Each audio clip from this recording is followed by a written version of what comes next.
chers compatriotes, je profite de l'occasion qui m'est permis aujourd'hui pour répondre à M. Azarias Rouberoy. Parce que je l'ai suivi dans une vidéo, il vient de faire une vidéo où il a parlé sur l'actualité politique, il a parlé sur plusieurs questions, notamment sur l'identité nationale. Mais moi je me souviens, je me rappelle, j'ai encore l'idée, il y a de cela 3 ou 4 mois, j'avais fait une vidéo où j'avais évoqué la question de l'identité nationale. Lors de mes propos, j'avais dit au Congo qu'il n'existait pas l'ethnie Tutsi et qu'il n'existait pas les Tutsis congolais. Je vois ma grande surprise, M. Azarias, il vient, il est aux États-Unis et il préfère répondre à la diaspora. Donc il a répondu, je me suis senti concerné par ses propos et donc du coup, je vais juste lui rappeler le fait en disant, M. Azarias, il n'appartient pas aux politiques de refaire l'histoire. Il n'appartient pas aux politiques de rédiger ou de faire l'histoire. Il appartient aux historiens de rappeler le fait. Et le fait existe. Tout a été écrit sur le Congo. On ne peut plus inventer quoi que ce soit. On ne peut plus inventer parce que ceux qui ont écrit l'histoire du Congo ou ceux qui ont déterminé les normes d'ethnie qui existent au Congo ne sont pas congolais. Ils sont en Belgique, tu peux aller consulter les archives. Va consulter les archives. Nous n'avons pas besoin de modifier l'histoire de la République démocratique du Congo parce qu'un intellectuel, parce qu'un auteur a écrit, cherche à refaire l'histoire de la République démocratique du Congo. Monsieur Azarias, vous avez parfaitement le droit de revendiquer vos origines rwandaises, voire vos origines tutsi. Mais au Congo, là, nous allons aller sur le débat scientifique, c'est même pas un débat politique, c'est même pas un débat de racisme ou de xénophobie, mais c'est un débat intellectuel.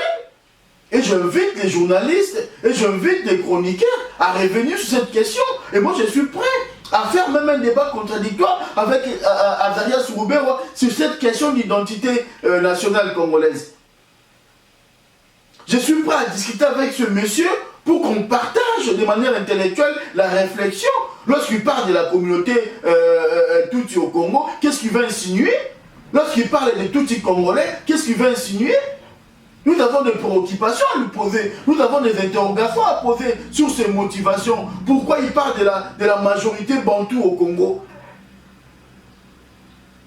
Pourquoi il ne se dit pas qu'il est rwando-congolais? S'il est congolais, il doit se considérer comme tout congolais, comme moi. Moi, je ne vante pas ma tribu. Je me considère comme étant congolais, ça s'arrête là, point barre. Et je défends la nation congolaise dans son ensemble. Parce que la nation congolaise est composée de l'ensemble des ethnies et tribus et dialectes qui existent au Congo. Quelle réponse peut-on donner alors à un nilotique ou à un Malien qui est nilotique, qui habite au Congo, qui a fait le choix de la nationalité congolaise, qui a fait le choix aussi, comme Rouberoy, d'avoir le Congo comme sa seconde patrie? Qui se disent, il est quoi, peuple congolais? Qu'on parle maintenant de peuple congolais? Qu'on parle de Tutsi congolais? Qu'on parle de peuple congolais? Parce qu'un peuple et un Tutsi, ils sont peut-être d'une même race, mais ils ne sont pas la même chose. Un Tutsi est un Tutsi, un peuple est un peuple. Nous devons faire la part des choses. Et moi, je pense que même le propos de Azarias n'était pas à l'aise dans ses propos. On a vu comment il avait du mal à aller sur ce débat-là. Et moi, je pense que c'est un débat dangereux. Et moi, je pense que c'est un débat qui va encore diviser. Nous n'avons pas besoin de diviser les Congolais. Nous avons besoin d'avoir une unité entre le peuple congolais. En ce moment où le peuple congolais cherche à déterminer son avenir, cherche à préserver la démocratie, à préserver la constitution qui protège tout le monde. On ne va pas encore permettre un individu comme ça qui est sorti de nulle part, qui va aller alimenter encore le fait, qui va aller encore créer une guerre des communautés qui n'existe pas, qui n'a jamais existé au Congo. Mais je suis désolé. Monsieur, vous êtes juriste, vous avez fait le droit. Respectez au moins la Constitution. La Constitution congolaise ne parlait pas des ethnies au Congo. Elle ne parlait pas des communautés au Congo.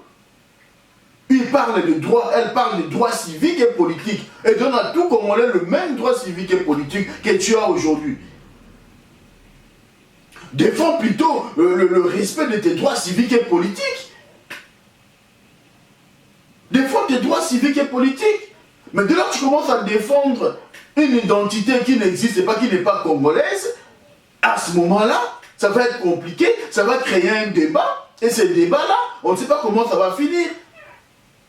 Monsieur Azarias, moi je suis prêt à faire un débat contradictoire avec vous, un débat scientifique, un débat intellectuel sur le fait réel, sur les archives qui existent, sur les documents qui existent.